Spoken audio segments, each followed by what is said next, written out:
उस इमारत की पार्किंग में जगमोहन ने कार रोकी और इंजन बंद कर दिया। बगल में बैठे देवराज चांद पर निगाह मारकर बाहर निकला और आसपास नजरें दौड़ाने लगा। दोपहर के 3:30 बज रहे थे। सूरज सिर पर था। कम ही लोग नजर आ रहे थे।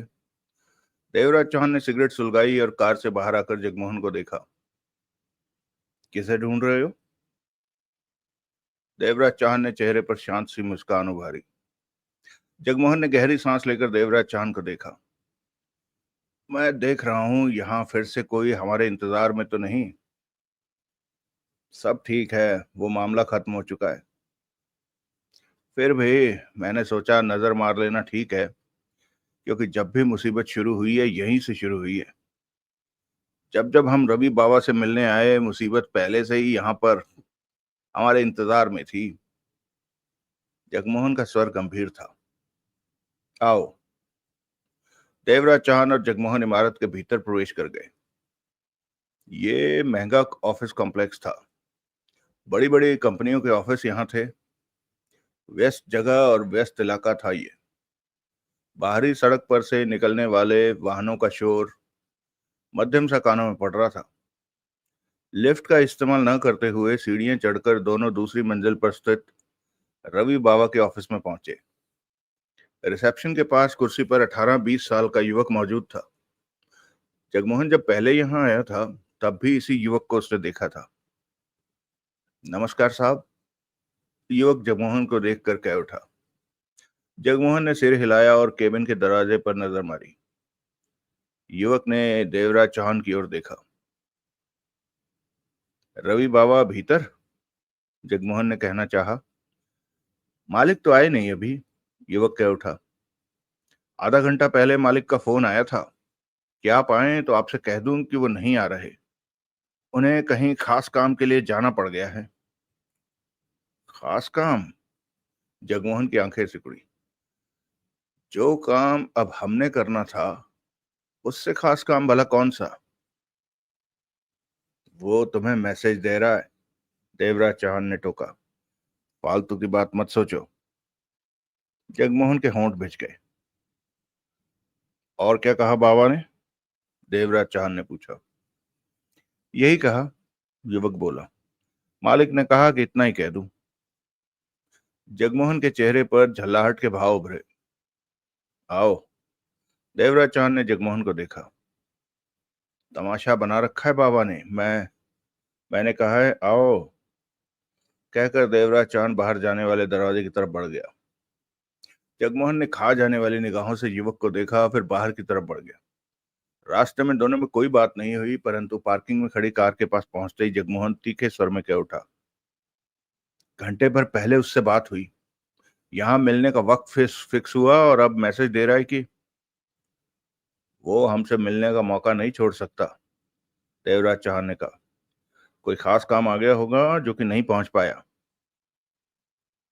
पहले हमारी तरफ से परेशानी आ रही थी। जगमोहन खराब मूड में कह उठा। जब भी हम डकैती की बात करने के लिए आते तो लियू और शाही मोहम्मद के आदमी हमारे पीछे रहते और हमें खत्म करने की चेष्टा करते। ऐसे में बाबा से बात नहीं हो पाती। अब उनसे निपट कर फुर्सत मिली तो रवि बाबा पंख लगाकर उड़ने लगा। देवराज चौहान ने ड्राइविंग सीट संभाली। जगमोहन बगल में बैठा।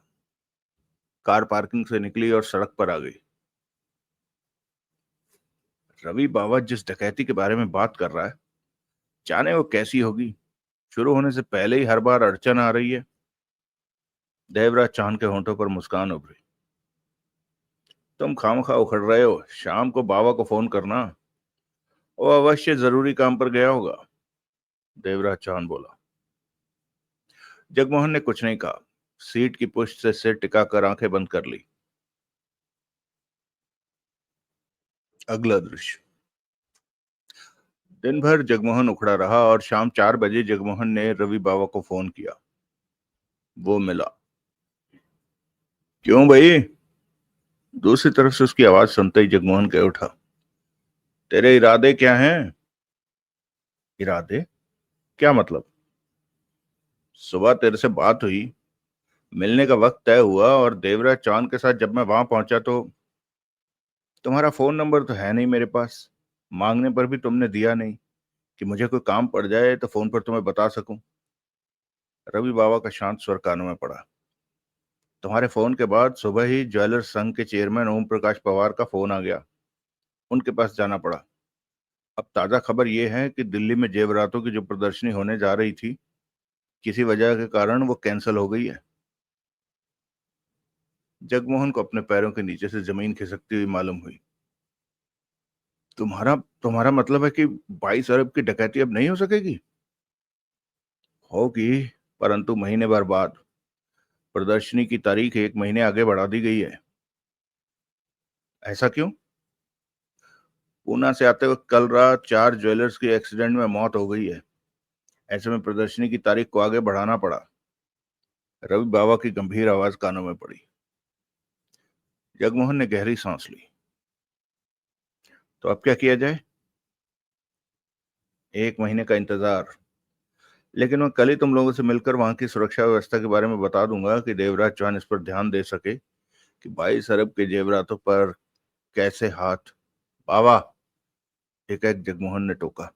हाँ, तुमने बताया था कि जिन जेवरातों की प्रदर्शनी होनी है वो जेवरात लेकर जौहरी लोग आ चुके हैं। हाँ, तो उनका क्या होगा? उन्हें भी पवार साहब की बात माननी पड़ेगी, परंतु वे बेशकीमती जेवरातों को वापस ले जाने और महीने भर बाद फिर लाने का खतरा मोल नहीं ले सकते। कल दिन में जयपुर से लाए कल दिन में जयपुर से आए एक जौहरी से उसके जेवरात लूटने की कोशिश की गई। लुटेरे आधे जेवरात लूट ले जाने में सफल रहे। आधे ऐसी जगह थे कि लुटेरों को जल्दीबाजी में मिल नहीं पाए। जाते वक्त लुटेरों ने जौहरी को चाकुओं से बुरी तरह घायल कर दिया। वो इस वक्त अस्पताल में जिंदगी और मौत के बीच में फंसा है। सुबह की मीटिंग में ये बात भी उठी थी। आखिरकार ये तय हुआ कि जेवरात लाने वाले ज्वेलर्स अपने जेवरात वॉल्ट में ही रखकर अपने अपने शहरों में लौट जाएंगे। महीने भर बाद जब प्रदर्शनी होगी तो वो पुनः आ जाएंगे। जगमोहन के होंठ सिकुड़ गए। रिसीवर से उंगलियां सख्ती से लिपट गई। वो एकाएक कुछ न कह सका। जगमोहन, रवि बाबा की आवाज आई। हाँ। जगमोहन के होंठ खुले, आंखों में सोचें थी। तुमने सुना मैंने क्या कहा? हाँ, तुम बता रहे थे कि अरबों के वो जेवरात वॉल्ट में रखे जा रहे हैं। जगमोहन फौरन कह उठा। जेवरातों की प्रदर्शनी दिल्ली में होनी थी। जेवरातों के साथ जौहरी भी दिल्ली में थे, तो किस वॉल्ट में रखे जा रहे हैं जेवरात?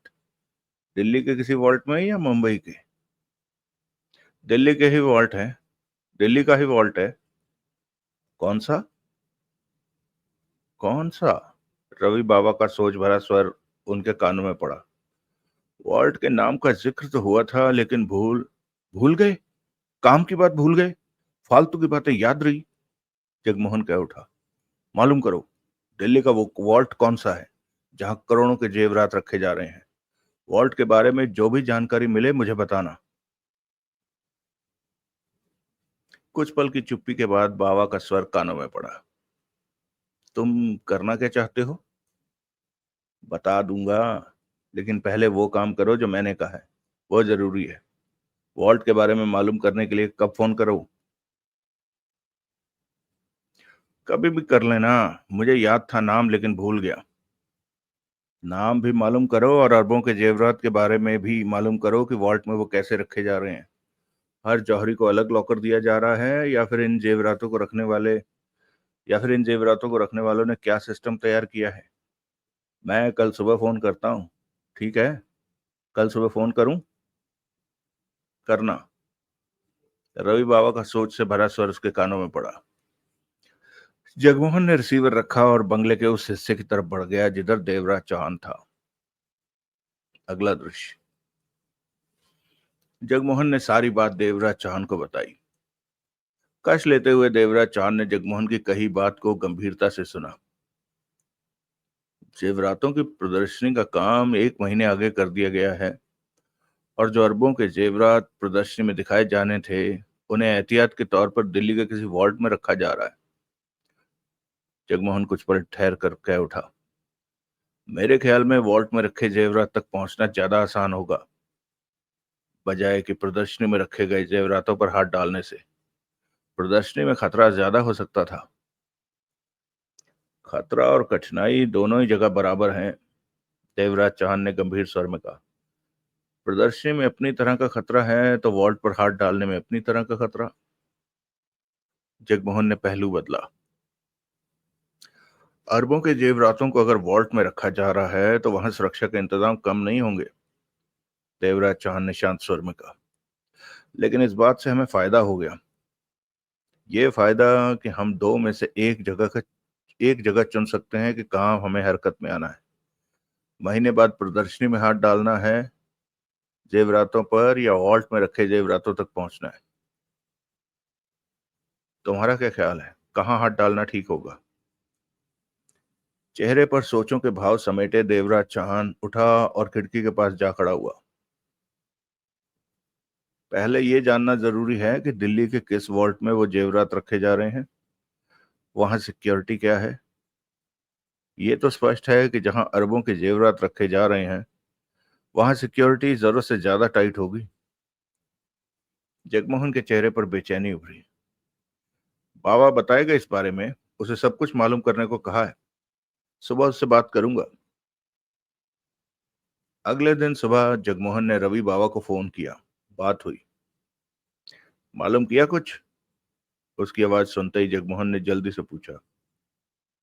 कुछ क्या, सब कुछ ही मालूम हो गया। आ जाओ। कहाँ? उसी ऑफिस में। शोरूम में लोगों की भीड़ होगी। वैसे भी मैं नहीं चाहता कि देखने वाले मुझे तुम दोनों के साथ देखें। खामखा मैं ना फंस जाऊं। देवराज चौहान को साथ लेते आना। कल की तरह गायब मत हो जाना। कल तो अचानक जाना पड़ गया। अच्छा हुआ काम पड़ा। अच्छा हुआ काम पड़ा। मामला नए रूप में सामने आया। वक्त बच गया तुम दोनों का। मैं यहाँ से सीधे ऑफिस में जा रहा हूँ। तुम देवराज चौहान के साथ कब तक पहुंच रहे हो वहां? तेरे पीछे पीछे ही। तू वहां बैठ, चाय मंगवा कर पी, तब तक हम पहुंच रहे हैं। अगला दृश्य। देवराज चौहान और जगमोहन 10:30 बजे रवि बाबा के ऑफिस में पहुंचे तो रिसेप्शन वाली जगह पर वही युवक मिला जो जगमोहन को पहले भी 2 बार मिल चुका था। आइए साहब, मालिक आपका इंतजार कर रहे हैं, कहने के साथ ही वो केबिन के दरवाजे की तरफ बढ़ा। दोनों उसके पीछे हो गए। युवक दरवाजा खोलकर खड़ा हुआ तो दोनों भीतर प्रवेश कर गए। रवि बाबा वहां टहल रहा था। उसने ठिठक कर दोनों की तरफ देखा, फिर युवक से कहा, 2 घंटे के लिए तुम्हारी यहाँ जरूरत नहीं है। जी। युवक ने सिर हिलाया। ऑफिस से चले जाओ, बाहरी दरवाजा बंद करते जाना। ठीक 2 घंटे बाद वापस आना है तुम्हें। जी मालिक। वो अपनी जगह से हटा तो दरवाजा बंद हो गया। रवि बाबा ने गंभीर निगाहों से दोनों को देखा। अब तो यहाँ शोर शराबा नहीं होगा, बाबा बोला। तुम्हें मारने के लिए वो लोग पीछे पीछे, वो मामला निपट चुका है, देवराज चौहान ने कहा। अब यहाँ कोई गड़बड़ नहीं होगी। तीनों अपनी अपनी कुर्सियों पर बैठे। कल रात को मैं दिल्ली गया था, बाबा बोला। दिल्ली? हाँ। जब शाम को तुमसे बात की तो पवार साहब का फोन आया कि दिल्ली चलना है, क्योंकि रात को अरबों के जेवरातों को वॉल्ट में रखे जाना था। हम 4 लोगों पर प्रदर्शनी की सुरक्षा की जिम्मेदारी है, तो कल भी उन्होंने साथ रखना जरूरी समझा। 8 बजे की फ्लाइट से हम दिल्ली गए और सुबह 3 बजे की फ्लाइट से वापस भी आ गए। मतलब कि उन जेवरातों को वॉल्ट में रख दिया गया है? हाँ। जगमोहन ने देवराज चौहान पर नजर मारी। कौन सा वॉल्ट है? Super vault. Super vault? ये तो ग्रीन पार्क में है, दक्षिण दिल्ली में। पहले सुपर वॉल्ट ग्रीन पार्क में हुआ करता था, लेकिन नई बिल्डिंग बनवाकर 2 साल पहले सुपर वॉल्ट लाजपत नगर की उस बिल्डिंग में शिफ्ट हो चुका है जो कि भरे बाजार में है, बाबा ने बताया।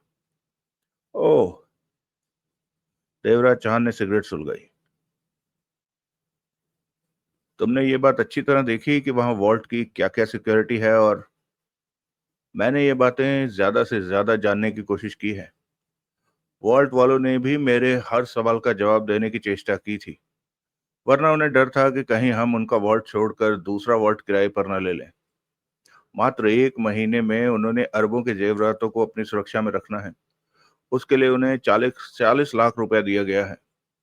सुरक्षा के नाते उन्होंने उन जेवरातों का बीमा भी करा लिया है, जिसके लिए उन्होंने बीमा कंपनी को 15 लाख दिए हैं। फिर भी 25 लाख उनके पल्ले पड़ गए। देवराज चौहान और जगमोहन की निगाह बाबा पर थी। रवि बाबा गंभीर था। इसमें कोई शक नहीं कि सुपर प्राइवेट वॉल्ट सच में बहुत सुरक्षित जगह है। उनके सिक्योरिटी इंतजामों को देख सुनकर मेरा सारा उत्साह समाप्त हो चुका है कि वॉल्ट में उन अरबों के जेवरातों तक नहीं पहुंचा जा सकता। तूने पहुंचना है वहां? जगमोहन तीखे स्वर में कह उठा। क्या? मैंने पूछा है, ये डकैती तुम्हें करनी है? नहीं। रवि बाबा ने इंकार में सिर हिलाया। मैंने नहीं करनी, तुम लोगों ने करनी है। तो अपने ये विचार अपने तक रख कि वॉल्ट में रखे जेवरातों तक पहुंचा जा सकता है या नहीं। अपने उत्साह को डिब्बे में डालकर बंद कर ले, क्योंकि वो हमारे काम का नहीं। हमसे सिर्फ हमारे काम की बात कर। सलाह और राय देने की कोशिश मत कर। इन दोनों चीजों को पीछे वाले खाने में रख ले। जगमोहन का स्वर कड़वा था। रवि बाबा जगमोहन को देखने लगा। एक बात हमेशा अपने दिमाग में रख कि जहां भी दौलत, माल, नावा, नोट रखा जाता है, वहां पहुंचना कभी भी आसान नहीं होता। और हम लोगों का काम है वहां पहुंचने के लिए आसान रास्ता तलाश करना। रवि बाबा हौले से सिर हिलाकर रह गया। वॉल्ट के सुरक्षा इंतजामों के बारे में बताओ। देवराज चौहान ने उसे देखा। रवि बाबा ने सिर हिलाया। कुछ पल चुप रहकर वो कह उठा। वॉल्ट का प्रवेश द्वार संकरी गली की तरह है, सिर्फ 8 फीट चौड़ा, जबकि उस इमारत का माथा 180 फीट के करीब है, जो कि सपाट द्वार की तरह है। भीतर प्रवेश करने वाले 8 फीट चौड़े संकरे रास्ते पर दिन के वक्त शीशे का दरवाजा है, जिसे धकेलकर भीतर बाहर खोला जाता है। दिन में सब सामान्य रहता है वहां। 2 गनमैन शीशे के दरवाजे के पास बाहर खड़े रहते हैं और एक भीतर की तरफ मौजूद रहता है। वहां पहरे देने वाले गनमैन चुस्त और होशियार रहते हैं। अधिकतर गनमैन मिलिट्री या पुलिस के रिटायर्ड व्यक्ति हैं। गन को संभालना और कब कहाँ उसका इस्तेमाल करना है वो बखूबी जानते हैं। रवि बाबा खामोश हुआ। आगे बता। शीशे का दरवाजा पार करके रिसेप्शन के नाम पर 10 फुट लंबा 10 फुट चौड़ा कमरा है, जिसके एक तरफ तो रिसेप्शन काउंटर है और एक तरफ सोफा चेयर रखी हुई है लोगों के बैठने के लिए। जब हम लोग वहां पहुंचे तो रिसेप्शन पर 45 बरस के व्यक्ति को मौजूद पाया था। रवि बाबा कहने के साथ साथ सोचे भी जा रहा था।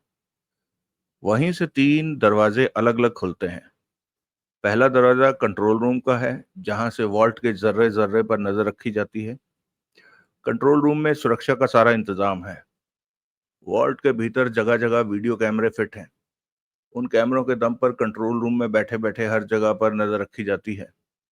यहाँ तक कि वॉल्ट के कर्मचारी भीतर क्या कर रहे हैं उनकी हरकतें भी देखी जा सकती हैं। कंट्रोल रूम में हर वक्त 2 व्यक्ति मौजूद होते हैं। वो थकान या सुस्ती में ना गिर जाएं, इसलिए उनकी ड्यूटी हर 5 घंटे बाद बदल दी जाती है। कुल 8 व्यक्ति हैं जो कंट्रोल रूम में ड्यूटी देते हैं। 2-2 के जोड़े में उनकी ड्यूटी होती है। किसी नए व्यक्ति को कंट्रोल रूम में ना बिठाया जाए, इस बात का खास ध्यान रखते हैं वॉल्ट वाले। बेहद मजबूरी में ही ऐसा किया जाता है। कंट्रोल रूम में बैठे व्यक्ति को अगर किसी तरह के खतरे का आभास हो जाए तो वो वहीं बैठे बैठे खतरे का सायरन बजा सकता है या वॉल्ट में मौजूद बड़े अधिकारियों को खबर कर सकता है। जरूरत पड़ने पर वो सीधा सीधा वो पुलिस से बात कर सकता है। भीतर जो गड़बड़ है टीवी स्क्रीन के दम पर उस पर भी नजर रखता है। वॉल्ट का बड़े से बड़ा अधिकारी भी कंट्रोल रूम के भीतर नहीं पहुंच सकता। कंट्रोल रूम में मौजूद व्यक्तियों को इस बात का पूरा अधिकार है कि वो कंट्रोल रूम में किसी को ना आने दें। किसी के भीतर आने पर कंट्रोल रूम में कोई गड़बड़ी होती है तो उसकी सारी जिम्मेवारी कंट्रोल रूम की ही मानी जाएगी। जगमोहन ने पहलू बदला। कंट्रोल रूम वालों के पास इस बात के भी अधिकार हैं कि वॉल्ट में मौजूद गनमैनों को अपने निर्देशों पर चला सकें, लेकिन ऐसा वो तभी करेंगे जब वॉल्ट में किसी तरह की गड़बड़ हो रही हो, वरना सारे गनमैन सिक्योरिटी चीफ का ही ऑर्डर मानते हैं। तुमने कहा कि कंट्रोल रूम के भीतर कोई नहीं जा सकता? देवराज चौहान ने पूछा। हाँ, लेकिन कोई तो होगा जो कंट्रोल रूम वालों के ऊपर हो, उसका ऑर्डर उन पर।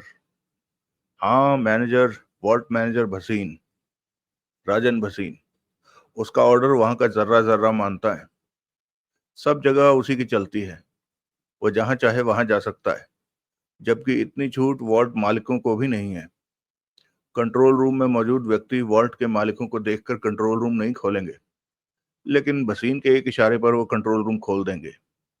राजन भसीन ने वॉल्ट में अपनी सिक्योरिटी का जाल बिछा रखा है। वॉल्ट की इस नई बिल्डिंग को सुरक्षा की दृष्टि से बनवाने में उसका बहुत योगदान है। कई जगह पर वॉल्ट के मालिक भी भसीन की इजाजत के बिना नहीं जा सकते, लेकिन वो भसीन से हर बात पूछने का हक रखते हैं कि वॉल्ट में कहाँ क्या सुरक्षा दी गई है। उनकी तसल्ली कराना भी भसीन की ड्यूटी में शामिल है।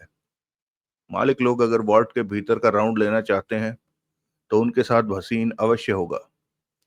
वो ही सुरक्षा प्रबंधों को हटाकर उन्हें भीतर ले जाएगा, परंतु इस तरह ज्यादा देर वे भीतर नहीं रह सकते, क्योंकि जब तक वो भीतर रहेंगे तब तक सुरक्षा प्रबंध दूर रहेंगे, जो कि सुरक्षा की दृष्टि से ठीक नहीं होगा।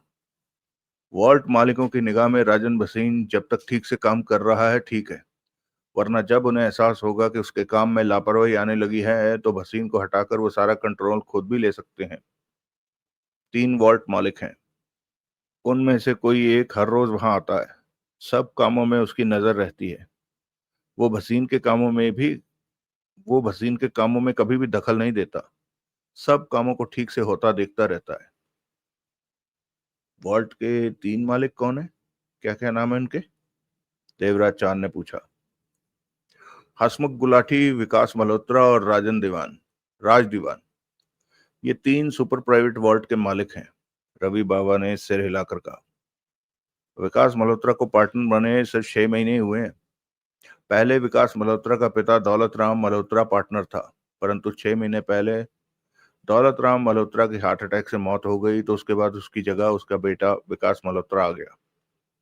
यानी कि दौलत राम मल्होत्रा की मौत से वॉल्ट के काम में कोई परेशानी नहीं आई। ये मालिकों की भीतरी बात है। बाप नहीं रहा तो उसकी जगह बेटे को दे दी गई। विकास मल्होत्रा की उम्र कितनी है? देवराज चौहान ने पूछा। 22-23 साल का है। कल मैंने देखा था उसे, जब हम वहां थे वो वहां आया था। सिर्फ 10 मिनट ही रुका। मुझे वो नशे में लग रहा था। देवराज चौहान की आंखें सिकुड़ी। विकास मल्होत्रा नशे में था? मुझे तो ऐसा ही लगा। शायद गलती हुई हो। रवि बाबा ने सिर हिलाया। वॉल्ट के 3 हिस्सेदारों के पते हैं तुम्हारे पास? हाँ, रवि बाबा ने कहते हुए जेब से कुछ कागज निकाले और एक कागज उसकी तरफ बढ़ा दिया। इस कागज पर वॉल्ट मालिकों के पते के अलावा मैनेजर राजन भसीन का पता भी लिखा है, बल्कि सुरजीत सिंह का पता भी है। देवराज चौहान ने उस कागज पर निगाह मारी और जेब में डाल दिया। ये सुरजीत सिंह कौन है? वॉल्ट का सिक्योरिटी चीफ है। सारे गनमैन उसके इशारे पर काम करते हैं। वॉल्ट के भी वॉल्ट के भीतरी सुरक्षा सिस्टम की देखरेख वही करता है। जरूरत पड़ने पर राजन भसीन से सलाह ले लेता है। ये अक्सर वॉल्ट में ही देखा जाता है। घर कब जाता है मालूम नहीं। अपनी ड्यूटी के प्रति ये इतना पक्का है कि 2 महीने पहले जब इसने अपनी बेटी की शादी की तो सिर्फ 4 घंटे के लिए गया था। 2 घंटे तब जब बारात ने आना था, और उसके बाद वापस आ गया। फिर 2 घंटे के लिए सुबह गया जब बेटी की विदाई होनी थी। ऐसी भी क्या नौकरी कि बेटी की शादी पर भी वो ठीक से मौजूद ना रह सके? जगमोहन के होंठों से निकला। वो छुट्टी ले सकता था। 5-10 दिन की छुट्टी मिल जाती। उसका काम राजन भसीन संभाल लेता। परंतु सुरजीत सिंह वहमी है। उसे लगता है मेरे बिना कामों में लापरवाही हो जाएगी। यहां तक कि वो अपने वहम के कारण भसीन पर विश्वास नहीं करता। देवराज चौहान और जगमोहन की नजरें मिली। सुरजीत सिंह जैसे लोग हमारे लिए खतरनाक बन जाते हैं। देवराज चौहान ने शांत स्वर में कहा। जगमोहन ने गहरी सांस ली, फिर रवि बाबा को देखा। तुमने कहा था वहां 3 दरवाजे हैं, जिनमें से एक तो कंट्रोल रूम की तरफ खुलने वाला दरवाजा हो गया। दूसरा दरवाजा सिक्योरिटी चीफ सुरजीत सिंह की तरफ खुलता है, और तीसरा दरवाजा आने वाले ग्राहकों और अन्य कामों के लिए। वहां से वॉल्ट के भीतर जाया जा सकता है, परंतु सीधे सीधे भीतर जा पाना संभव नहीं, क्योंकि सुरक्षा के इंतजाम उस तीसरे दरवाजे पर पांव रखते ही शुरू हो जाते हैं। कैसे? तीसरा दरवाजा, जो कि वॉल्ट के भीतर जाने का रास्ता है, उस दरवाजे के माथे पर दीवार में फिट वीडियो कैमरे का लेंस नजर आएगा, जैसे कि हर कोई नहीं देख सकता जिसे कि हर कोई नहीं देख सकता। देखने पर मात्र वो छोटा सा गोल शीशा महसूस होगा। आम आदमी उसका मतलब नहीं समझ सकता। वो कैमरा हर उस व्यक्ति की तस्वीर लेगा जो दरवाजे से भीतर प्रवेश करेगा या जो बाहर निकलेगा। इसी तरह दरवाजे के भीतरी तरफ भी दीवार में कैमरा फिट है, जो कि बाहर जाने वाले जो कि बाहर जाने वाले की तस्वीर लेता है। कोई भी उन कैमरों से छिपकर ना तो भीतर प्रवेश कर सकता है, ना ही बाहर निकल सकता है। उस दरवाजे से भीतर प्रवेश करते ही 6 फुट लंबी गैलरी है, जो कि खुले कमरे में खुलती है। वो कमरा एक ऑफिस की तरह है। 2 टेबलों पर कंप्यूटर मौजूद हैं। मैंने तो 2 लड़कियों को अक्सर उन कंप्यूटरों पर व्यस्त ही देखा है। कमरे के दूसरे हिस्से में 3 अलमारियां हैं। उन कंप्यूटरों में वॉल्ट कस्टमर्स का रिकॉर्ड है। उन कंप्यूटर्स में वॉल्ट कस्टमर्स का रिकॉर्ड है। जब कोई कस्टमर वॉल्ट से भीतर जाकर अपने लॉकर को खोलना चाहता है, तो वो तीसरे टेबल पर मौजूद गौतम जी के पास जाता है। ये गौतम जी कौन है? जगमोहन ने टोका।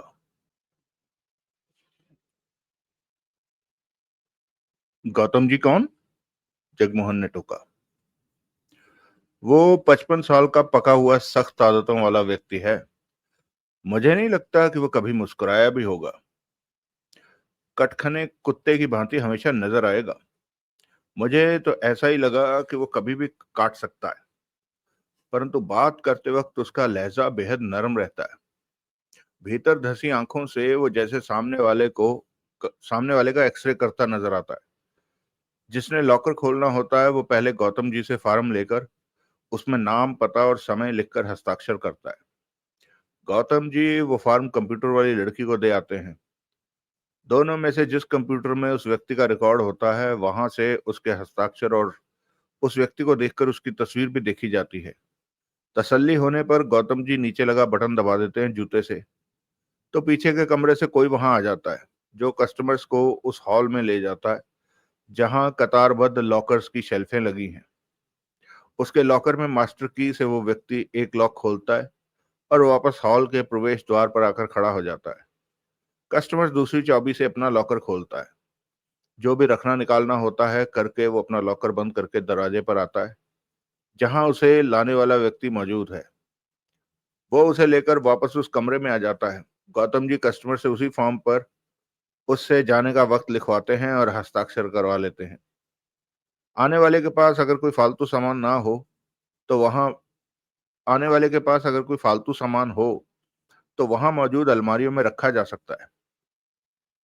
तभी जगमोहन बोला, इस तरह तो कोई भी हथियारों को लेकर लॉकर तक पहुंच सकता है। नहीं। क्यों? गौतम जी की टेबल पर एक खास तरह का यंत्र मौजूद रहता है। उस यंत्र के 3 फीट के भीतरी दायरे के भीतर आते ही अगर आने वाले के पास हथियार है या फिर बारूद से वास्ता रखती कोई चीज है, तो उस यंत्र से बीप बीप की आवाज निकलने लगेगी। उस स्थिति में गौतम जी हरकत में आ जाते हैं और कस्टमर से हथियार बाहर रखवा लेते हैं, जिसकी की बाकायदा रसीद दी जाती है। रवि बाबा पुनः बोला, सुनने में तुम लोगों को बहुत आसान लगा होगा कि कस्टमर आया, भीतर गया और फिर बाहर आ गया, जबकि उस हॉल के लॉकरों में अरबों खरबों से भी ज्यादा की दौलत हो सकती है। रवि बाबा ने दोनों पर नजरें मारी, फिर सिर हिलाकर कह उठा, आने जाने वालों को वहां सब कुछ साधारण सा ही नजर आएगा।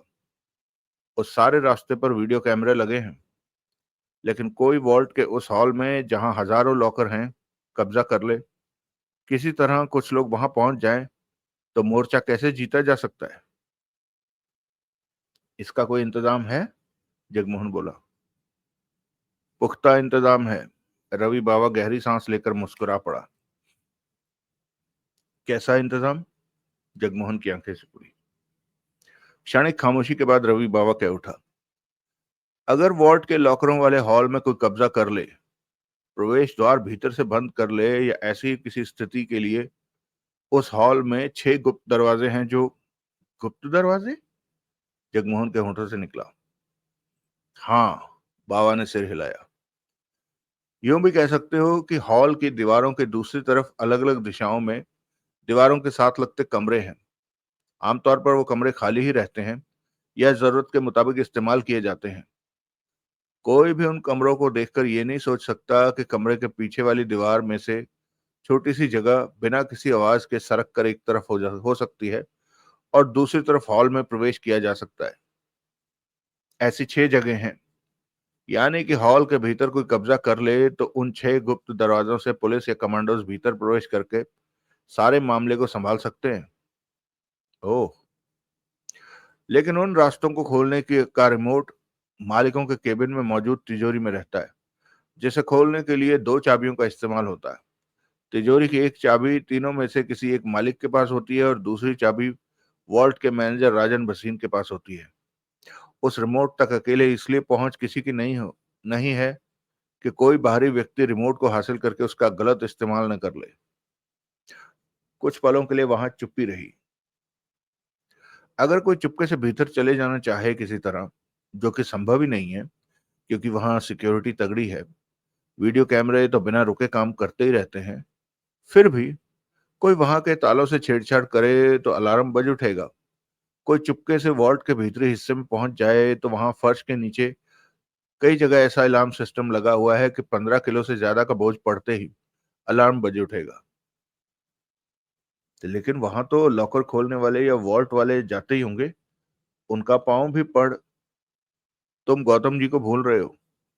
उनकी इजाजत लेकर वॉल्ट के लॉकर हॉल में उनकी इजाजत लेकर वॉल्ट के लॉकर हॉल में जाया जाता है। ऐसे में Gautam ji alarm switch off कर देते हैं और भीतर जाने वाला जब बाहर आता है तो पुनः अलार्म सिस्टम चालू कर दिया जाता है।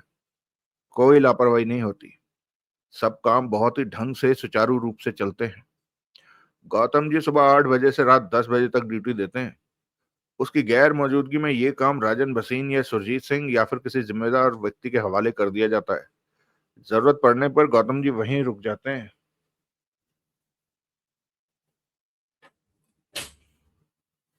जगमोहन होंठ सिकोड़े रवि बाबा को देखता रहा। तभी देवराज चौहान बोला, तुम कल शाम की फ्लाइट से दिल्ली गए और 3 बजे की फ्लाइट से वापस मुंबई आ गए? हाँ। और ये सब समय तुम अन्य ज्वेलर्स के साथ चेयरमैन पवार के साथ व्यस्त रहे? बिल्कुल। तो फिर इतनी सारी जानकारी वक्त ना मिलने की स्थिति में तुमने कहां से कैसे हासिल की? रवि बाबा देवराज चौहान को देखता रहा, फिर कह उठा, कुछ जानकारी तो मैंने सबके सामने वॉर्ड के मैनेजर राजन भसीन से ली। अरबों के जेवरातों को हमने वहां रख रहे हैं, तो उस स्थिति में सुरक्षा प्रबंधों को जानने का हमारा हक बनता था। फिर मैंने राजन भसीन से सवाल किया कि कुछ लोग नौकरी करते हैं फिर छोड़ देते हैं, लेकिन भीतरी सुरक्षा प्रबंधों की जानकारी उन्हें हो जाती है।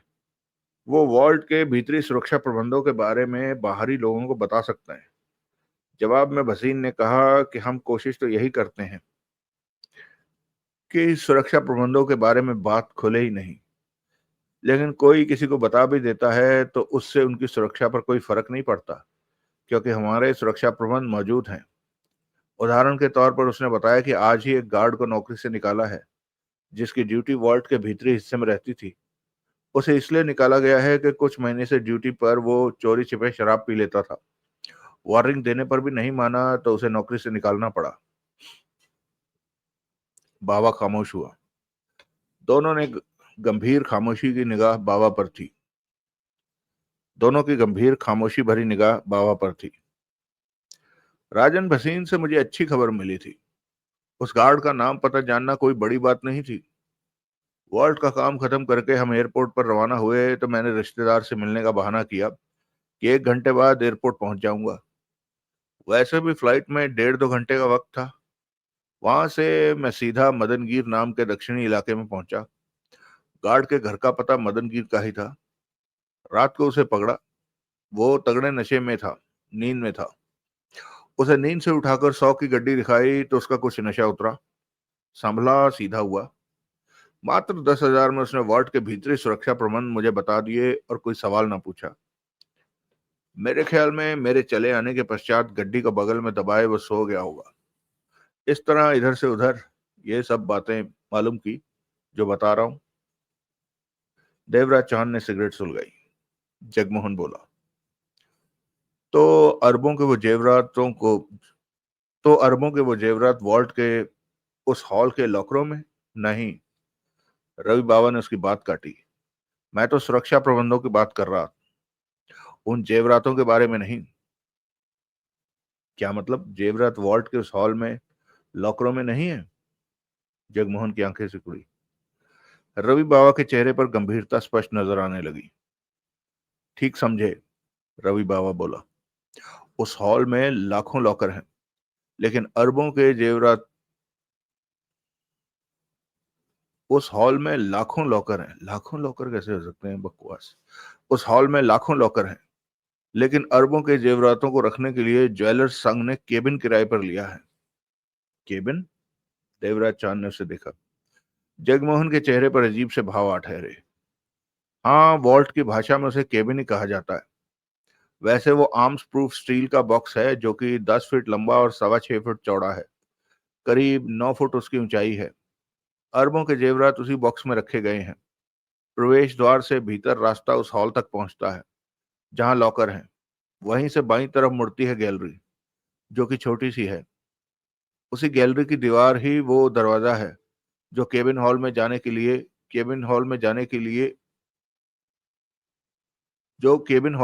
के लिए राजन बसीन के पास रिमोट है। क्या लिखा हुआ है? सॉरी दोस्तों, इसमें बहुत अजीब सा मतलब प्रिंटिंग में गड़बड़ है। वहीं से बाईं तरफ मुड़ती है गैलरी जो कि छोटी सी है। उसी गैलरी की दीवार ही वो दरवाजा है केबिन हॉल में जाने के लिए। केबिन हॉल में जाने के लिए राजन भसीन के पास रिमोट है, जिससे वो 6 फीट चौड़ी दीवार एक तरफ सरक जाती है। भीतर जाने बाहर आने का रास्ता बन जाता है। उस हॉल के भीतर 14 स्टील बॉक्स हैं, 6.25 बाई 10 फीट, ऊंचाई 9 फीट।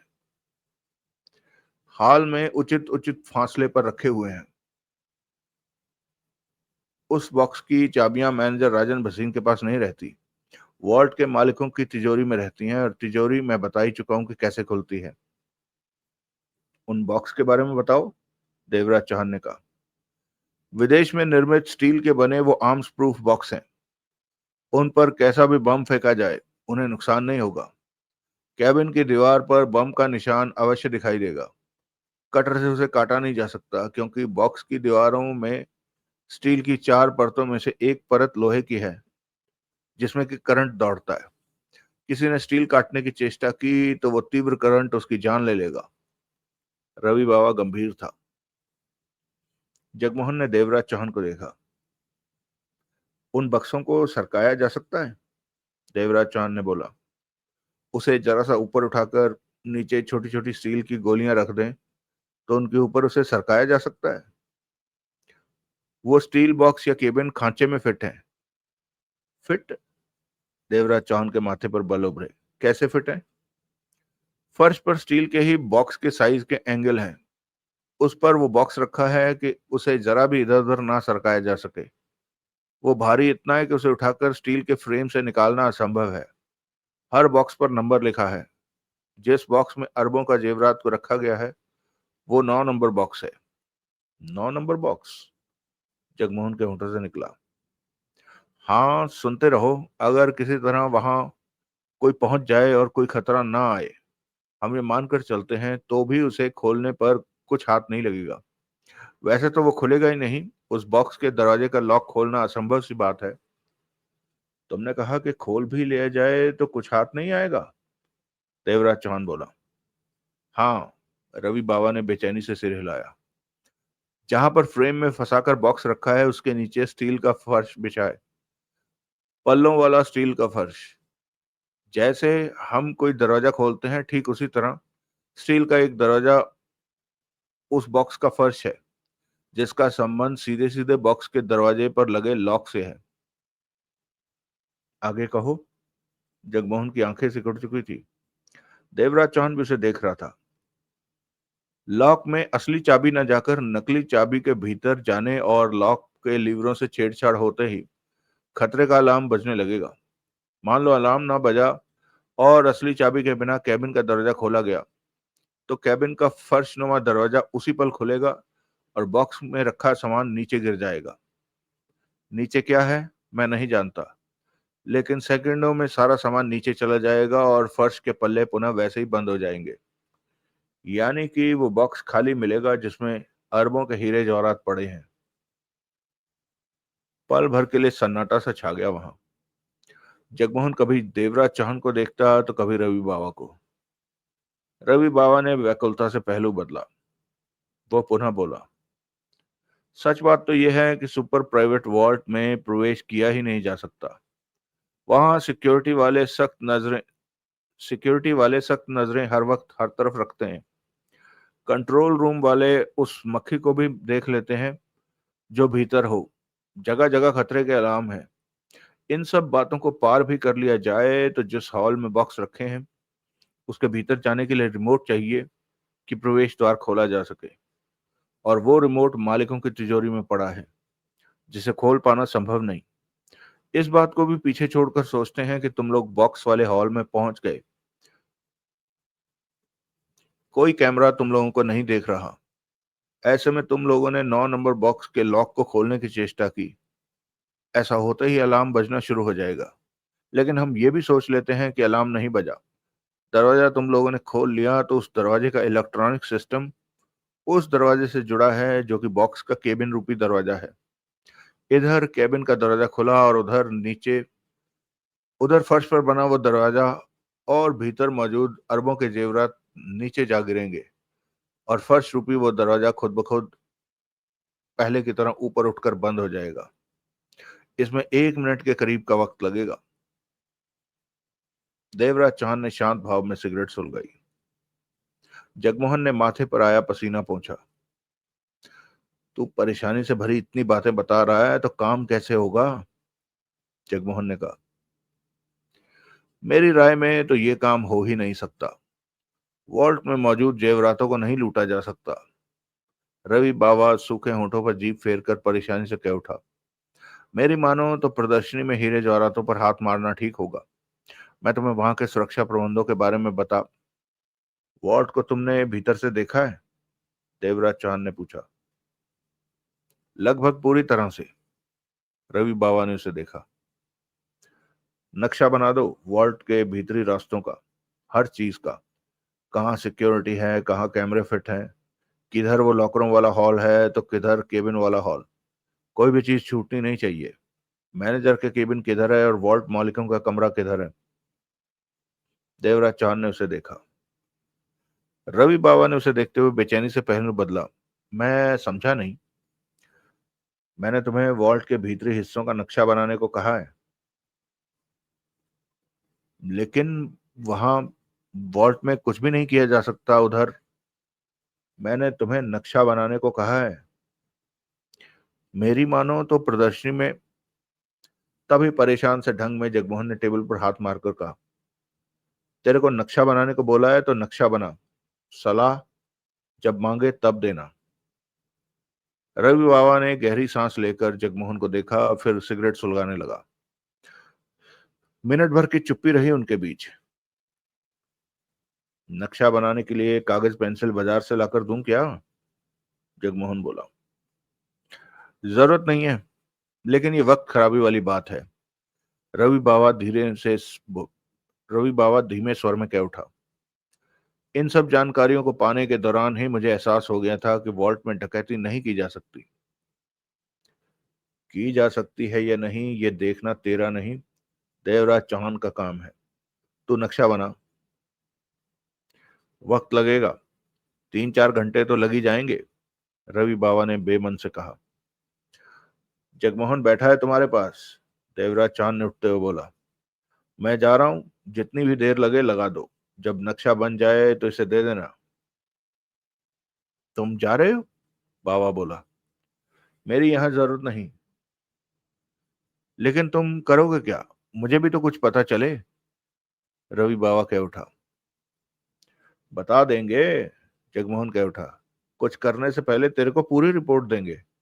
पहले तय तो कर लें कि करना क्या है या कुछ किया जा सकता है। नक्शा बना। वॉल्ट की कोई भी चीज भूलना मत।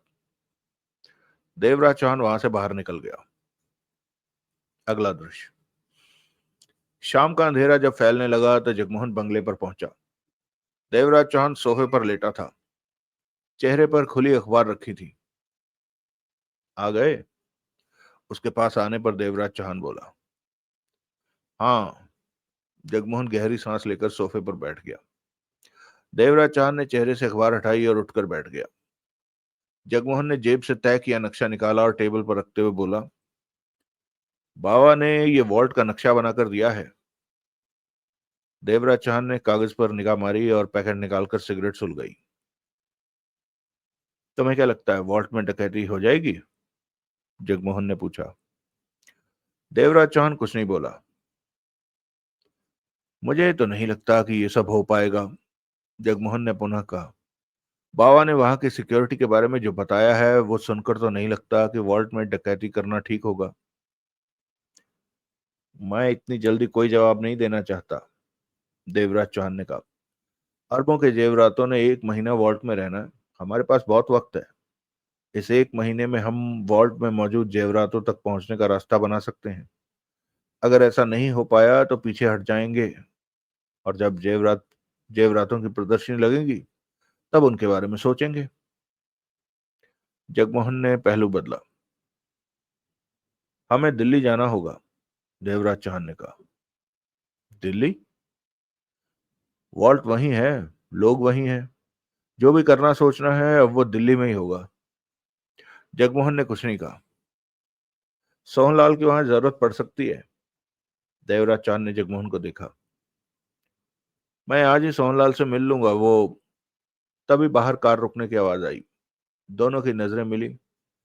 जगमोहन फुर्ती से उठा हाथ में रिवॉल्वर जगमोहन फुर्ती से उठा हाथ में रिवॉल्वर नजर आने लगी। सावधानी से वो दरवाजे के साथ की खिड़की पर पहुंचा और बाहर झांका। कार से सोहनलाल को बाहर निकलते देखा। जगमोहन ने रिवॉल्वर जेब में रख ली। देखते ही देखते सोहनलाल ने भीतर प्रवेश किया कि जगमोहन को पास खड़े देखकर रुका। मेरे स्वागत के लिए खड़े हो क्या? सोहनलाल मुस्कुराया। यहां से निकल रहा था। बहुत दिनों से मुलाकात नहीं हुई थी। सोचा देखूं तो सही घर पर हो या नहीं। मैं तुमसे मिलने आने वाला था। दोनों सोफों की तरफ बढ़ गए। सोहनलाल ने वहां बैठे देवराज चौहान को देख लिया था। क्यों? सोहनलाल ने पूछा। कल दिल्ली चलना है। दिल्ली? सोहनलाल के होंठों से निकला। खास काम है? वॉल्ट में डकैती करनी है। वहां अरबों के जेवरात रखे हैं। वॉल्ट में डकैती? देवराज चौहान से बात कर लो। अगला दृश्य। अगले दिन दोपहर 2 बजे देवराज चौहान और जगमोहन सोहनलाल के साथ पहाड़गंज में स्थित होटल में मौजूद थे। सुबह की फ्लाइट से वो दिल्ली आ पहुंचे थे। रात भर में देवराज चौहान ने रवि बाबा के तैयार किए वॉल्ट के नक्शे को अच्छी तरह देख लिया था। देवराज चौहान को मन ही मन महसूस हो रहा था कि वॉल्ट में डकैती करना आसान नहीं होगा। हौसला पस्त कर देने वाली सबसे बड़ी बात तो ये थी कि जब अरबों के जेवरात से भरे बक्से को खोला जाए तो बिना चाबी या गलत चाबी से खुलने की वजह से दरवाजा खुलते ही फर्शनुमा दरवाजा खुल जाएगा। सारे जेवरात कहीं नीचे चले जाएंगे और फर्शनुमा दरवाजा वापस अपनी जगह पर आकर पुनः फर्श बन जाएगा। ये सब मिनट भर में हो जाएगा। जहां वो जेवरात गिरेंगे मालूम नहीं वो जगह कैसी होगी। देवराज चौहान ने सोहनलाल और जगमोहन को देखा। सबसे पहले तो विकास मल्होत्रा को चेक करो, जो अपने बाप दौलत राम मल्होत्रा के मरने की वजह से 22 बरस की उम्र में ही कानूनी तौर पर वॉल्ट का पार्टनर बन बैठा है। इसके साथ ही राजन भसीन, सुरजीत सिंह और गौतम जी के नाम के व्यक्ति के बारे में भी छानबीन करो। देवराज चौहान बोला। छानबीन करके क्या तलाश करना है? कमजोर कड़ी को ढूंढना है कि कौन कम हमारे काम आ सकता है। देवराज चौहान ने गंभीर स्वर में कहा। वॉल्ट की सिक्योरिटी इतनी ज्यादा सख्त है कि हम वॉल्ट के भीतरी व्यक्ति की सहायता के बिना इस काम में सफल नहीं हो सकते। माना कि सिक्योरिटी टाइट है, सुरक्षा प्रबंध बेहद अच्छे हैं, और जहां जितनी टाइट सिक्योरिटी होगी वहां उतना ही कमजोर पहलू होगा, जिसे कि देख समझ पाना आसान काम नहीं है। उसी कमजोर पहलू को तलाशना है। मैं समझा नहीं, जगमोहन बोला। समझ जाओगे। जो काम कहा है वो करो। तुम लोगों के जाने के बाद मैं वॉल्ट के नक्शे को फिर देखूंगा। तुम लोगों के जाने के बाद मैं वॉल्ट के नक्शे को फिर देखूंगा। डकैती में रास्ते नहीं होते, बनाए जाते हैं। देवराज चांद के होंठों पर शांत मुस्कान उभरी। तुम दोनों को जो कहा है वो करो। विकास मल्होत्रा, राजन भसीन, सुरजीत सिंह और गौतम जी के बारे में ज्यादा से ज्यादा जानकारी मालूम करो। जगमोहन और सोहनलाल चले गए। देवराज चांद ने रवि बाबा के नक्शे को पुनः खोल दिया और एक बार फिर वॉल्ट की सिक्योरिटी पर नजरें मारने लगा। कंट्रोल रूम की चीजों को चेक करने लगा। वॉल्ट की दीवारों पर कहां कहां वीडियो कैमरे लगे हैं, उन जगहों को पहचानने की चेष्टा करने लगा। ऐसा करते समय उसका दिमाग तेजी से दौड़ रहा था कि वॉल्ट डकैती के लिए सबसे बढ़िया और आसान रास्ता कहां से तैयार किया जा सकता है। शाम तक वो नक्शे और सोचों में फंसा रहा। फिर होटल से बाहर निकला और एसटीडी से मुंबई रवि बाबा को फोन किया। वो वहां नहीं मिला। उधर मौजूद रहने वाले युवक ने बताया कि वो शोरूम से मिलने और शोरूम को कि वो शोरूम में मिलेंगे, और शोरूम का नंबर दे दिया। देवराज चांद ने युवक के दिए नंबर पर बात की। कुछ ही मिनटों बाद रवि बाबा से बात हो गई। हेलो। रवि बाबा का स्वर कानों में पड़ा। पहचाना मुझे? देवराज चांद ने वहां बैठे व्यक्ति पर नजर मारी। हम कल मिले थे। देवराज चौहान? बाबा का स्वर सुनाई दिया। हाँ मैं। कहाँ से बोल रहे हो? दिल्ली से। आज ही पहुंचा हूं। पार्टी का एड्रेस लाना भूल गया, तुम बता दो। देवराज चांद ने शांत स्वर में कहा। कौन सी पार्टी? उधर से बाबा की उलझन भरी स्वर आई। मदनगीर वाली, जिससे तुम मिले थे, जिसे 10,000 देकर वॉल्ट की जानकारी हासिल की। हाँ हाँ, मैं उसी की बात कर रहा हूँ, देवराज चांद ने कहा। एड्रेस वाली डायरी लाना भूल गया। उससे तुम्हें क्या काम? मैंने कागज पेन तैयार कर लिया है, देवराज चांद बोला। एड्रेस बोलो उसका। रवि बाबा ने मदनगीर का पता बताया और उस व्यक्ति का नाम रमेश कुमार बताया। अगला दृश्य।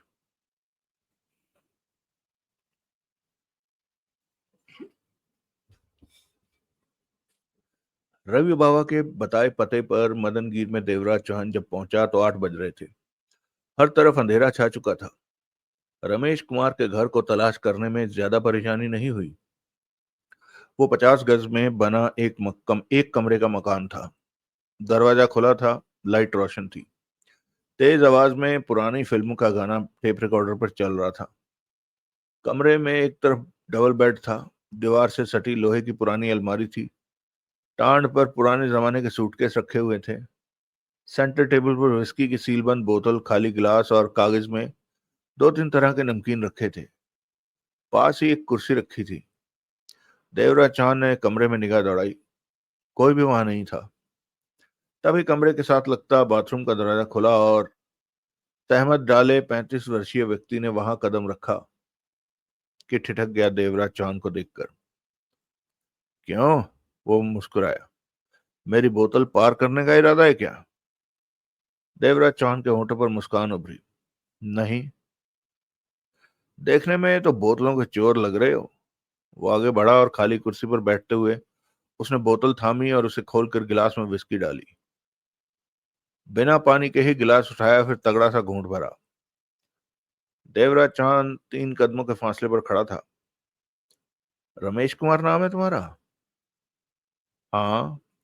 रमेश कुमार ने गिलास हाथ में पकड़ा हुआ था। इस वक्त मैं पीने के मूड में हूं, पीने दे। तू गलत पते पर आ गया। बाहर जाकर सही पता पूछ ले। मैं तेरे को नहीं जानता। ये मेरी शराफत है कि तू मेरे घर में घुस आया है और मैं कितने प्यार से तेरे से बात कर रहा हूँ। देवराज चौहान ने दीवार के साथ फोल्ड करके खड़ी कर रखी कुर्सी उठाई और उसे पास लाकर खोल कर रखी और उस पर बैठकर सिगरेट सुलगा ली। रमेश कुमार ने उसे देखा, फिर बोतल टेबल से उठाकर कुर्सी के पास ही नीचे रख दी। देख प्यारे, रमेश कुमार बोला, बोतल में से तेरे को एक बूंद भी नहीं मिलेगी। ये मेरा कोटा है, यहां से चलता बन। दुकानें खुली हैं, बाजार से खरीद ले। कोने वाले पनवाड़ी से मेरा नाम लेगा तो तेरे को कड़क बोतल देगा। 50 रुपए कीमत से ऊपर लेगा। लेकिन तू जा भाई, कुर्सी पर जमने की कोशिश मत कर। अकेला रहता है यहाँ? देवराज चौहान बोला। हाँ, गिलास से घूंट भरा रमेश ने। बीवी थी एकदम कड़क। एक बच्चा होने के बाद उसके जलवे और कड़क हो गए। लेकिन एक दिन वो जिद कर बैठी कि उसके साथ रहूं या सौतन के, एक को छोड़ दूं। सौतन? बोतल। उसने एक ही सांस में गिलास खाली कर दिया। ये बोतल। बोलती थी पीना बंद कर दूं। मैंने बहुत कहा कि दोनों को संभाल लूंगा, नहीं मानी और एक दिन सूटकेस और बच्चे को लेकर मां के घर चली गई। गिलास का नशा उसके चेहरे पर दिखने लगा था। मैंने सोचा था आ जाएगी, आ जाएगी, नहीं आई। मालूम पड़ा कि उसके मायके के पड़ोस में मास्टर रहता है, उससे आंख बिठा बैठी है। जो मन में आए करे। देर सवेर में उसने आना तो यही है। तब तक इस सौतन से काम चला रहा हूं। अब तो जा, मेरा ये टाइम बहुत कीमती है, मस्ती से पीने का वक्त है। देवराज चौहान ने सिगरेट का कश लिया। उसने गिलास टेबल पर रखा और कुर्सी के साइड में रखी बोतल उठाकर फिर गिलास भरने के बाद बोतल को वापस कुर्सी की साइड में रखा और जल्दी से गिलास उठा लिया। तू मेरा गिलास उठाने की कोशिश कर रहा था। मैंने पहले कहा था तू शराब चोर। सुपर वार्ड की नौकरी की छोड़ दी? देवराज चौहान ने कहा। नए भरे गिलास से उसने मोटा घूंट भरा। नौकरी? वॉल्ट की? उसने बुरा सा मुंह बनाया। दम घुटता था वहां। 2-4 बार ड्यूटी के वक्त पी ली। मैंने तो पहले ही भसीन से कहा था कि मेरी नाइट ड्यूटी ना लगाए। लगाई, मेरी बात नहीं माना। मेरी तो आदत है शाम ढलते ही पीने की, तो पी ली। 1-2 बार वार्निंग दी, मैंने परवाह नहीं की, तो चौथी बार उसे नौकरी से निकाल दिया। मतलब कि अब खाली हो गए। मजे ही मजे हैं। तुम्हारी आदतें बता रही हैं कि सिक्योरिटी गार्ड की नौकरी से तुमने कुछ भी बचाया नहीं होगा। बचना कहाँ है, खर्चा पूरा हो जाए बहुत है। उसने मुंह बनाकर घूंट भरा। और इस वक्त तुम महंगी बोतल खत्म करने पर लगे हो। पैसा कहाँ से आया? देवराज चौहान ने शांत स्वर में पूछा। आना कहाँ से है? वो देवराज चौहान को देखकर हंसा। परसों रात एक मेहरबान घर पर आया था। 10,000 रुपया उसने मेरा देना था, दे गया। अभी उसी गड्डी को खत्म करने पर लगा हूं। देवराज चौहान मुस्कुराया। मैं भी तुम्हारा रुपया लौटाने आया हूं, देवराज चौहान ने कहा। तुम भी? उसकी नजरें देवराज चौहान पर जा टिकी। देवराज चौहान ने जेब से गड्डी निकाली, 10,000 की और टेबल पर रख दी। रमेश कुमार आंखें फाड़े गड्डी को देखता रहा। हाथ में गिलास फंसा था। 10,000? उसके होठों से निकला।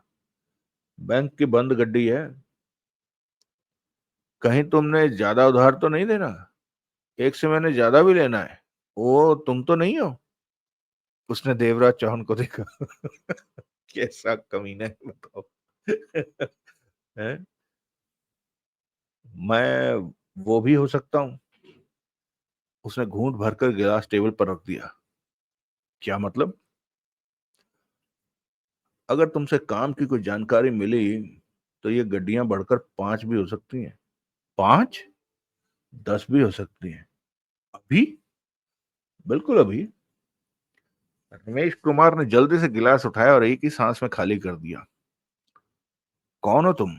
वो नशे में आ रहा था, परंतु पूरी तरह होश में था।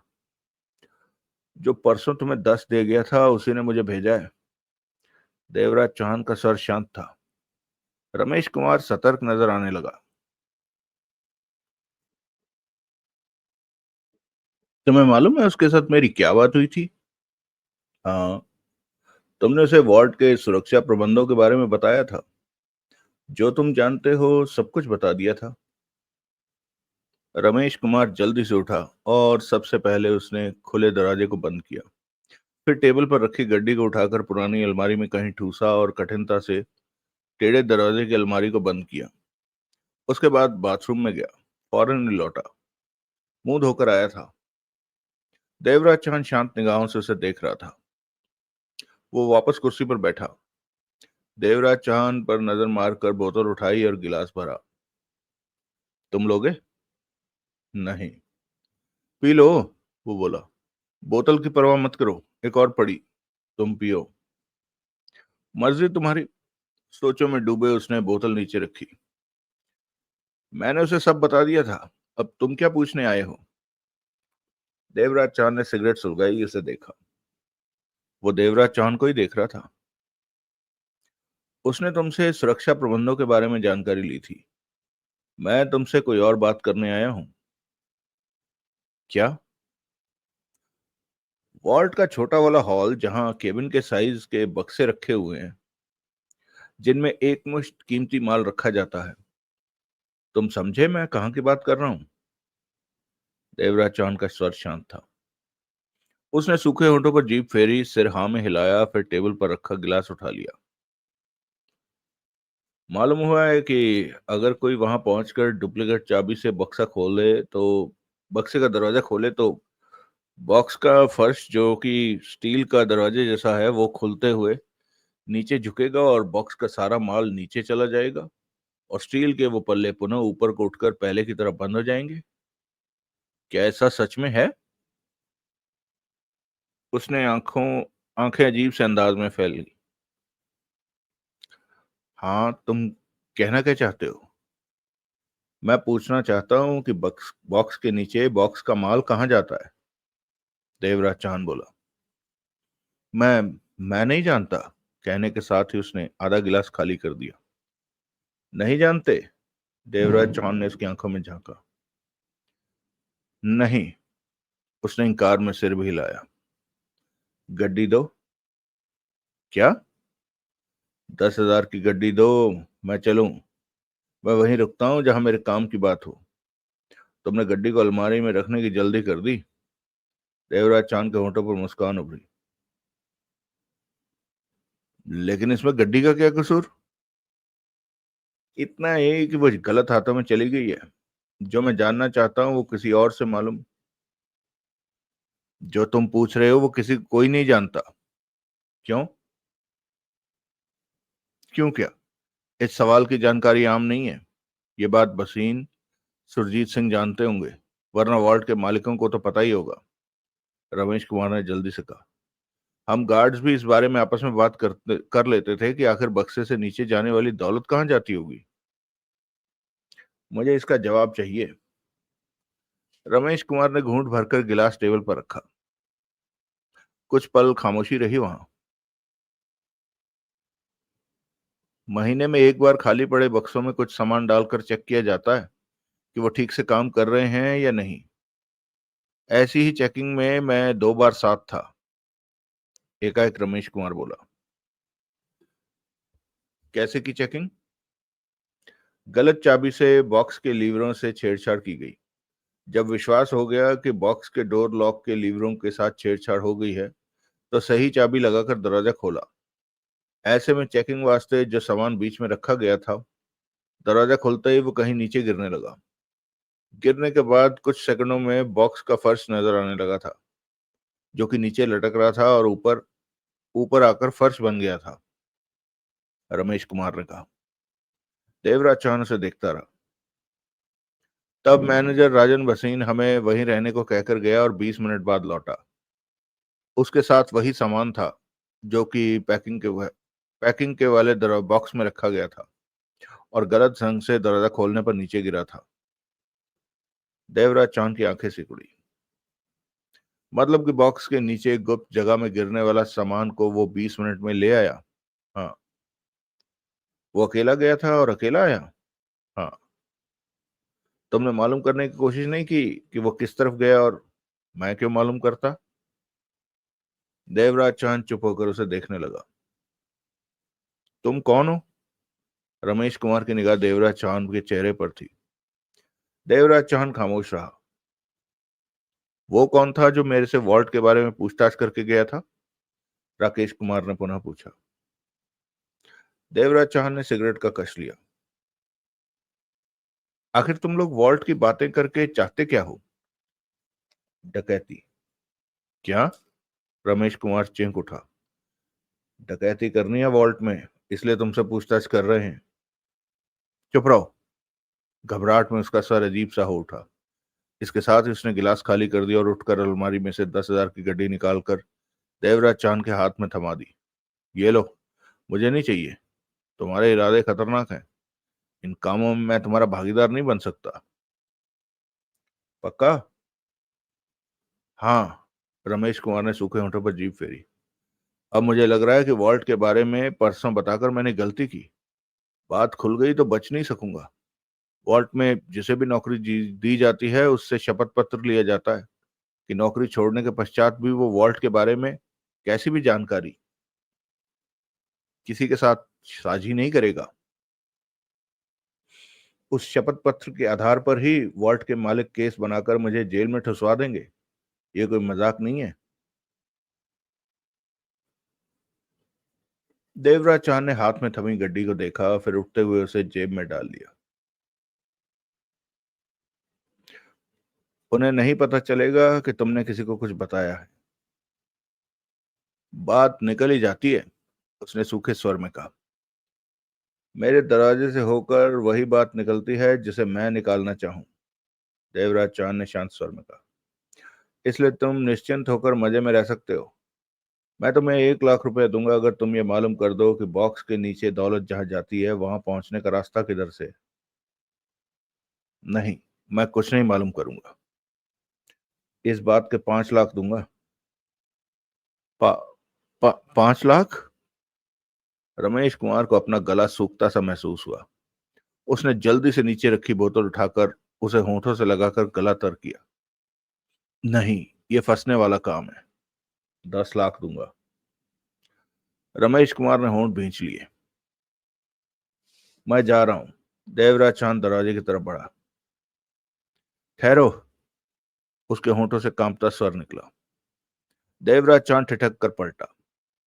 वो कई पलों तक देवराज चांद को देखता रहा। मैं कोई काम करना चाहता हूँ। दुकान खोलना चाहता हूँ। मुझे पैसे की जरूरत है। 10,00,000 से काम चल जाएगा? देवराज चांद ने गंभीर स्वर में कहा। रमेश कुमार के होठ हिल रहे थे। तो 15,00,000 लूंगा। रमेश कुमार गिरने के ढंग से कुर्सी पर जा बैठा। बोतल से घूंट भरा। तुम्हारा फोन नंबर क्या है? अपना नंबर देना मैं ठीक नहीं समझता। तुम अपना नंबर दे दो। मेरे पास फोन नहीं है। देवराज चांद ने जेब से गड्डी निकाली और आगे बढ़कर टेबल पर रख दी। कल सुबह नया मोबाइल फोन खरीद कर चालू करा लेना। मैं इसी वक्त आऊंगा, नंबर ले लूंगा। रमेश कुमार ने सहमति से सिर हिलाया। तुम तुम मुझे सच में 15,00,000 दोगे? उसके होंठों से कांपता स्वर निकला। हाँ, मुझ पर भरोसा। एडवांस वगैरह मिल जाए तो कल 5,00,000 दे दूंगा। तो 5,00,000? रमेश कुमार का सर लड़खड़ाया। देवराज चांद ने उसे घूरा। लेकिन मेरा काम हर हाल में जल्दी से जल्दी होना चाहिए। स्वर में कठोरता थी। हो जाएगा। रमेश कुमार ने मुस्कुराने की कोशिश की। 15,00,000 कमाने के लिए कोई जुगाड़ तो बिठाना ही पड़ेगा। कल आऊंगा, इसी वक्त। देवराज चांद पलटा और दरवाजा खोलकर बाहर निकल गया। अगला दृश्य। रात के 10 बजे देवराज चांद पहाड़गंज स्थित होटल पहुंचा तो जगमोहन और सोनलाल को खाना खाते पाया। दोनों नहा धोकर फुर्सत में बैठे लग रहे थे। तुम भी खाना मंगवा लो, बहुत भूख लग रही थी, जगमोहन बोला। दिन भर खाने का वक्त नहीं मिला। तुम खाओ। देवराज चांद बैठता हुआ बोला। कुछ मालूम किया? हाँ। जगमोहन खाते खाते कह उठा। मैंने विकास मल्होत्रा के बारे में पूछताछ की। दौलत राम का बेटा विकास मल्होत्रा। दौलत राम साइकिलों के पंचर लगाया करता था। बचपन में गरीब घर का था। पेंशनरों से कठिनता से इतनी आमदनी हो जाती थी कि उसके माँ बाप रोटी खा लेते थे। बाप दिल का मरीज था, जल्दी मर गया। माँ कुछ दिन जिंदा रही। दौलत राम जिंदगी में आगे बढ़ना चाहता था। साइकिलों के पंचर छोड़ कूलर बनाना शुरू किया। पहले इक्का दुक्का बनाता रहा, फिर लोगों से ब्याज पर पैसे लेकर बनाना शुरू किया। इसी तरह सफलता की सीढ़ियां चढ़ता गया। कूलर बनाने की बहुत बड़ी फैक्ट्री लगा ली। पैसा आया तो दूसरे बिजनेस में भी हाथ डालने लगा। 15 सालों में, मात्र 35 साल की उम्र में वो करोड़पति बन चुका था। उसके बाद उसने पीछे मुड़कर नहीं देखा। दौलत राम हर दिन दौलतमंद बनता चला गया। पढ़ी लिखी लड़की से शादी हुई, जिससे विकास पैदा हुआ। दौलत राम को अच्छी औलाद की ही कमी रही। इसी गम की खातिर उसे दिल का दौरा पड़ा और वो मर गया। अच्छी औलाद? देवराज चांद ने उसे देखा। मतलब कि विकास ठीक नहीं है? वो स्मैक लेता है। 6 महीने पहले उस पर बलात्कार का केस दर्ज हुआ, लेकिन उसकी मां ने लड़की को पैसे देकर केस दबा दिया। वो ऐसा इंसान है जिसे हर वक्त नशे की जरूरत है, जगमोहन ने बताया। ऐसा है तो वॉल्ट का तीसरा हिस्सेदार उसे कैसे बना लिया गया? ये जिम्मेवारी वाला काम है। वॉल्ट में हमेशा दौलत भरी रहती है। एक नशेड़ी इंसान तो वो एक बुत की तरह वॉल्ट का तीसरा हिस्सेदार है, जगमोहन कह उठा। हकीकत में सारा कंट्रोल उसकी मां रजनी देवी के हाथों में है। वॉल्ट के तीसरे पार्टनर की जरूरत पड़ने पर दिखावे के लिए उसे बुला लिया जाता है, परंतु उसे कुछ भी दिया नहीं जाता। लेन देन उसकी मां रजनी देवी के साथ किया जाता है। वॉल्ट के दूसरे हिस्सेदार हंसमुख गुलाटी और राज दीवान इस बात का खास ध्यान रखते हैं कि विकास मल्होत्रा वॉल्ट के भीतर न जाए। अगर वो जाने की जिद करे तो उसके साथ राजन भसीन या सुरजीत सिंह हो, और साथ में 2 गार्ड भी हों। ये जुदा बात है कि विकास मल्होत्रा अपनी औकात को जानते हुए वॉल्ट में बहुत कम आता है। देवराज चांद ने सिगरेट सुलगाई। चेहरे पर सोच के भाव थे। जगमोहन पुनः कह उठा। इसके साथ खास बात तो ये है कि राजन भसीन की बहन प्रिया भसीन विकास मल्होत्रा के साथ कॉलेज में पढ़ती थी। दोनों में 4 साल से खासी दोस्ती है, और वो भी ड्रग्स लेती है। ओह! देवराज चांद के होंठ सिकुड़ गए। यानी कि विकास और प्रिया की दोस्ती का आधार ड्रग्स ही है। ये भी हो सकता है। प्रिया को यकीनन विकास से ही ड्रग्स मिलती है। इतना खर्चा प्रिया नहीं कर सकती। राजन भसीन प्रिया से इसलिए पसंद राजन भसीन प्रिया को इसलिए पसंद नहीं करता कि वो ड्रग्स लेती है। विकास मल्होत्रा को वो इस बात का जिम्मेदार मानता है कि उसने ही उसकी बहन को नशे का आदी बनाया है। बहरहाल वो दोनों के मामले में चुप है। राजन भसीन शादीशुदा है, उसके 3 बच्चे हैं। प्रिया अपने भाई के साथ ही रहती है, अपनी मर्जी करती है, किसी की नहीं सुनती। देवराज चौहान के होंठ सिकड़े। जगमोहन को देखे जा रहा था। जगमोहन बातों के साथ साथ खाना भी खाता जा रहा था। सोहनलाल सब कुछ सुनता हुआ खाने में व्यस्त था। अब हालात ये हैं कि विकास मल्होत्रा प्रिया भसीन से शादी करना चाहता है। दोनों नशेड़ी शादी करें, ये बात न तो विकास की मां रजनी देवी को पसंद है और ना ही राजन भसीन को। लेकिन वो दोनों भी शादी करने की जिद पकड़े बैठे हैं। उन्हें कहा गया है कि अगर वे नशा छोड़ दें तो उनकी शादी हो जाएगी, परंतु वह नशा छोड़ने को तैयार नहीं। तभी सोहनलाल कह उठा। विकास मल्होत्रा को कैसा भी लालच देकर उससे बात की जा सकती है। वो हमारे काम आ सकता है। तुमने ठीक कहा। देवराज चांद सोच भरे ढंग से सिर हिलाया। लालच देने के बारे में सोचना होगा, जगमोहन बोला। उसकी मां रजनी देवी उसे पैसे की कमी इसलिए नहीं रखती कि पैसे के लिए वो कोई गलत काम ना कर दे। वो विकास से दुखी है, लेकिन धक्का भी नहीं दे सकती। अब ऐसा क्या लालच देकर उससे बात करनी है, ये सोचने की बात है। तुम्हें ये बातें कहां से पता चली? विकास मल्होत्रा के बंगले के दरबान से, और वहां से जहां से वो ड्रग्स लेता है। उस जगह के बारे में दरबान ने ही बताया था, क्योंकि दरबान वहां से अक्सर उसे ड्रग्स लाकर देता है। मुंह खोलने का उसने 1000 रुपया लिया। देवराज चांद के चेहरे पर सोच के भाव उभर रहे। मैंने राजन भसीन और सुरजीत सिंह के बारे में मालूम किया, सोहनलाल बोला। हमारे काम का कुछ पता नहीं हमारे काम का कुछ पता नहीं चला। दोनों बड़े ईमानदार और अपने फर्ज के प्रति पक्के हैं। इन्हें तोड़ना आसान नहीं है। देवराज चौहान ने हौले से सिर हिलाया और जगमोहन से बोला, विकास मल्होत्रा किसी खास जगह जाता है? हर दूसरे तीसरे दिन गोलचा होटल जाता है। उसकी मां ने सख्ती से कह रखा है कि वो जहां भी जाए ड्राइवर को लेकर जाए, परंतु आधी बार ही वो ड्राइवर को ले जाता है। उसे कार ड्राइव करना पसंद है। गोलचा होटल, ये कहाँ है? नारायणा में है। होटल में केबिन भी है। प्रिया भसीन के साथ वो केबिन में चला जाता है, फिर जब बाहर निकलते हैं तो तगड़ा नशा ले रखा होता है दोनों ने। घूमना, खाना पीना, नशा करना। विकास मल्होत्रा सिर्फ यही काम करता है। दौलत की उसे कमी नहीं है, जगमोहन ने बताया। कब पहुंचता है वहां? लंच के बाद वो कभी भी पहुंच जाता है। लेकिन, सोहनलाल बोला, तुम कहना क्या चाहते हो? कौन सी खास बात मालूम करना चाहते हो उससे? देवराज चौहान ने दोनों को देखा, फिर शांत स्वर में कह उठा, बॉक्स को गलत ढंग से खोलने से उसमें रखा माल फर्श का दरवाजा खुलकर नीचे चला जाता है और फर्श का दरवाजा सिस्टम के मुताबिक वापस उठाता है और बंद होकर फर्श बन जाता है। सवाल ये पैदा होता है कि नीचे कैसी जगह है जहां वो सामान गिरता है। वहां पर यकीनन सिक्योरिटी का कोई इंतजाम नहीं होगा। आज मैंने उस गार्ड से बात की जिसे कि कुछ दिन पहले नौकरी से निकाला गया है। उसका कहना है कि एक बार चेकिंग के दौरान उसमें रखा सामान बॉक्स से नीचे कहीं गया और 20 मिनट में राजन भसीन वो सामान वापस ले आया। यानी कि वहां तक जाने को जो रास्ता है, अगर उस रास्ते के बारे में जानकारी मिल जाए तो हमें ये काम करने में आसानी हो सकती है। आसानी कैसे होगी? जगमोहन बोला, नीचे सामान कहाँ गिरता है ये मालूम होने पर भी हम कुछ नहीं कर सकते, क्योंकि तब ऊपर से सामान गिराने वाला चाहिए। यानी ऐसा कोई ऊपर हो जो केबिन का ताला खोले, लॉक के लीवरों से छेड़छाड़ करे। ऐसे में हमें एक ही बार में दो जगह रहना पड़ेगा। इसका भी रास्ता निकल आएगा कोई ना कोई। पहले ये मालूम करना है कि बॉक्स से जो सामान गिरेगा वो कहाँ गिरेगा, वो जगह कहाँ है और कैसी है, वहां तक पहुंचने का रास्ता कैसा है।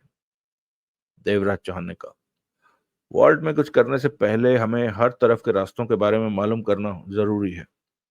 मालूम नहीं कब कौन सी जानकारी हमारे काम आ जाए। दोनों देवराज चौहान को देख रहे थे। देवराज चौहान ने सोनलाल को देखा। जहां पर सामान गिरेगा वहां पर मेरे ख्याल में वीडियो कैमरा जैसी या दूसरी तरह की पहरेदारी नहीं होगी। ये बात हमारे काम की हो सकती है। तुम राजन भसीन के बारे में मालूम करो कि वो अपनी बहन को कितना चाहता है। मालूम हुआ है कि वो प्रिया को पसंद नहीं करता। नहीं करता? फिर भी उसे अपने परिवार के बीच रखा हुआ है, अपने बच्चों के पास। वो अपनी ड्रग एडिक्ट बहन को नहीं रखेगा। अपने बच्चों के पास वो अपनी ड्रग एडिक्ट बहन को नहीं रखेगा, ये सोचकर कि कहीं उसके बच्चों को भी ये बुरी बीमारी न लग जाए। लेकिन इस पर भी रखा है तो कोई वजह होगी। सोहनलाल के चेहरे पर सोच के भाव उभरे। कल सुबह मैं इस बारे में जानने की चेष्टा करूंगा। जगमोहन, तुम गौतम जी के बारे में मालूम करना। उसके बाद वॉल्ट के पार्टनर हसमुख गुलाटी और राज दीवान के बारे में जानकारी हासिल करना कि वो किस कमजोरी के शिकार हैं। उनसे कैसा फायदा उठाया जा सकता है। जगमोहन ने सहमति में सिर हिलाया। मैं गोलचा होटल में विकास मल्होत्रा से मुलाकात करूंगा। चलिए दोस्तों, आज इस कहानी को यहीं रोकते हैं। कहानी अच्छी लग रही है। मुझे उम्मीद है कि हम एक बहुत अच्छी कहानी सुनने जा रहे हैं। थोड़ा सा इसकी जो प्रिंटिंग है वो दिक्कत दे रही है। ये दुर्भाग्यपूर्ण है कि इतनी अच्छी कहानी की जो प्रिंटिंग है वो बहुत ही घटिया है। बहुत ही घटिया जिसे कहें। यानी एक तो होता है ना कि प्रिंटिंग उखड़ जाए, कहीं से मिस प्रिंट हो जाए या फेड हो जाए। इसमें जहां से लिखा होना चाहिए वहां में लिखा हुआ है। इस तरह की दिक्कत आ रही है, जिस समझ नहीं आ रहा कि हुआ कैसे ऐसा। खैर, मैं आप लोगों का बहुत आभार व्यक्त करता हूँ। मुझे उम्मीद नहीं थी कि आप लोग इतनी तल्लीनता से मेरी प्रतीक्षा कर रहे होंगे, बट आकर मैंने मैसेजेस देखे, मुझे बहुत अच्छा लगा जानकर कि आप सबको इतना इंतजार था कहानी का। तो मेरा पूरा प्रयास है कि मैं फौरन से पेशतर इस कहानी को अपलोड करूं, और जैसे ही सुनील वाली कहानी का 9वां भाग अपलोड होगा उसके फौरन बाद ये कहानी आ जाएगी और हम अपनी रेगुलर स्टोरी टेलिंग में आगे बढ़ जाएंगे। आशा करता हूं कि आप सब सही स्वस्थ होंगे, सुखी होंगे, और भगवान से प्रार्थना है कि सभी सुखी रहें, स्वस्थ रहें। चलिए मिलते हैं इस कहानी के अगले भाग में, ठेकेदार भाग 2 में। जय हिंद, वंदे मातरम।